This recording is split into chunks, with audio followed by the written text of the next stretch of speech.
बड़ी खबर गाजियाबाद से आ रही है, जहां पर दलील पेश करने के दौरान वकीलों के दो पक्ष आपस में भिड़ गए। मारपीट हुई। घटना जिला कोट की है। मौके पर पहुंची पुलिस ने हल्का बल प्रयोग कर मामले को शांत कराया। इस दौरान भारी संख्या में पुलिस फोर्स भी मौजूद रही।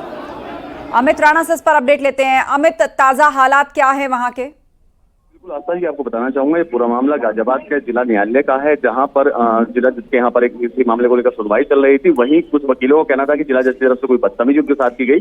इसी बात को लेकर वकीलों के दो गुट आपस में भिड़ गए और जिला जज के साथ में वहाँ बदसलूकी की बात कही जा रही है।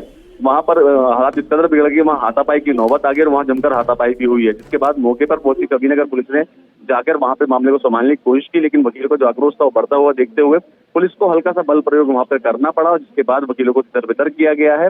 इस दौरान 2 से 3 जो वकील हैं वो मामूली रूप से चोटिल भी हुए हैं। हालांकि पुलिस का कहना यह है कि एहतियात के तौर पर भारी पुलिस बल वहां तैनात कर दिया गया है ताकि स्थिति को सामान्य बनाया जाए। अगर अभी की स्थिति की मैं बात करूं तो वकीलों के अलग अलग गुट वहां खड़े हुए हैं और उनके साफ तौर पर कहना यही है कि जिला जज की तरफ से लगातार बदतमीजी की रही थी, जिसके चलते सारा मामला सामने आया है।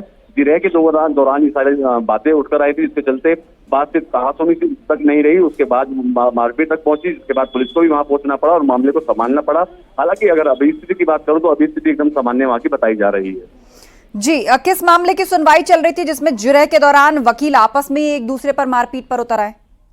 बताना चाहूंगा कि जिला जज के सामने जो मामला चल रहा था उसमें 2 पक्ष थे जिनमें की हत्या हुई मामला चला था। उसमें जो एक पक्ष था उसका कहना यह था कि जो आरोपी है उसको फांसी की सजा दी जाए। इसी बात को लेकर वहां तलखी इस कदर बढ़ी कि वो नोकझोंक में तब्दील हो गई। नोकझोंक के बाद मारपीट तक नौबत वहां पर आ गई और इसमें इस दौरान वकील के पक्ष का एक पक्ष का कहना यह है कि जो कुर्सी पर जज मौजूद थे उनके द्वारा बदसलूकी की गई वकील के साथ, जिसको लेकर ये तनाव इस कदर बढ़ा कि नोकझोंक के बाद हाथापाई और हाथापाई के बाद वहां पर जमकर लात-घूंसे भी चले, जिसमें 2 से 3 वकील मामूली रूप से घायल भी हुए हैं। हालांकि पुलिस के द्वारा कहा जा रहा है कि मामले को सुलझा लिया गया है और स्थिति सामान्य बना दी गई है। एहतियात के तौर पर वहां पर काफी तादाद में पुलिस बल भी तैनात कर दिया गया है। जी, आप नजर बनाए रखें। फिलहाल जानकारी के लिए शुक्रिया आपका।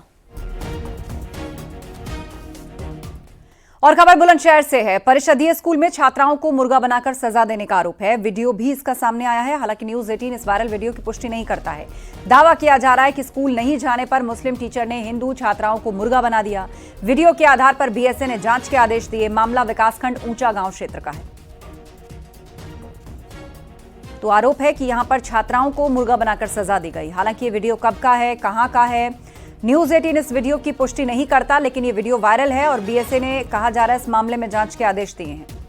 तमाम सवाल उठे कि छात्राओं को इस तरह सजा क्यों दी गई। गंभीर आरोप लगे। हिंदू छात्राओं को मुर्गा बनाने का आरोप। बीएसए ने मामले में जांच के आदेश दिए हैं।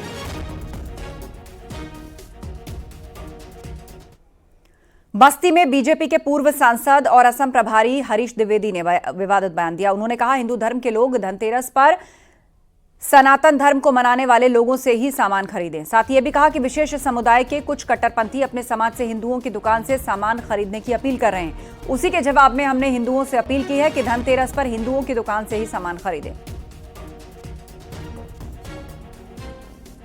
इस धनतेरस के अवसर पर, इस शुभ दीपावली के अवसर पर आप खरीदारी सनातन धर्म मानने वाले दुकानदारों से के यहाँ ही कीजिए, क्योंकि कट्टरपंथ लगातार एक विशेष वर्ग के द्वारा बढ़ाया जा रहा है और कहीं कहीं हिंदुओं का बहिष्कार करने की घोषणा भी की जा रही है और लगातार ये प्रयास किया जा रहा है। इसका एक उचित जवाब शिष्ट भाषा में कह सकते हैं यही है कि हिंदू को भी जागरूक होना चाहिए और अपने त्योहारों के अवसर पर खरीदारी जो भी दीपावली मनाने वाले लोग हैं, धनतेरस मनाने वाले लोग हैं, उनके यहाँ करना चाहिए।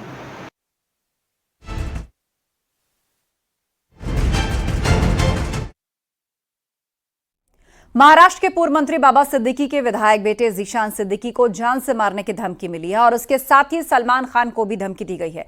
लेकिन मामले में पुलिस धमकी देने वाले को नोएडा से गिरफ्तार किया है। आरोपी तैयब बरेली का रहने वाला बताया जा रहा है। आरोपी के पिता का नाम मोहम्मद ताहिर है और वो बरेली में सिलाई का काम करता है। आरोपी का परिवार बरेली के भोजीपुरा थाना क्षेत्र में रहता है और 8,000 रुपए महीने की पगार पर सेक्टर 92 स्थित एक कोठी में ये काम कर रहा था।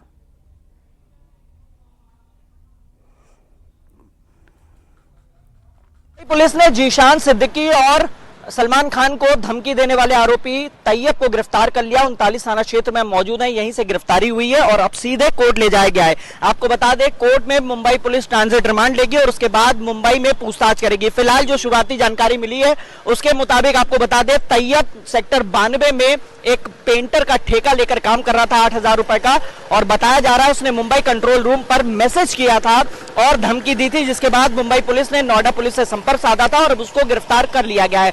मूल रूप से बरेली का रहने वाला है, लेकिन फिलहाल वो अपने परिवार के साथ जाफराबाद दिल्ली रह रहा था और उसने मुंबई कंट्रोल रूम में कॉल करके धमकी दी थी। इसको लेकर मुंबई पुलिस अलर्ट हुई है, जिसके बाद ये तमाम कार्रवाई की गई और इसी थाना क्षेत्र से इसकी गिरफ्तारी की गई है।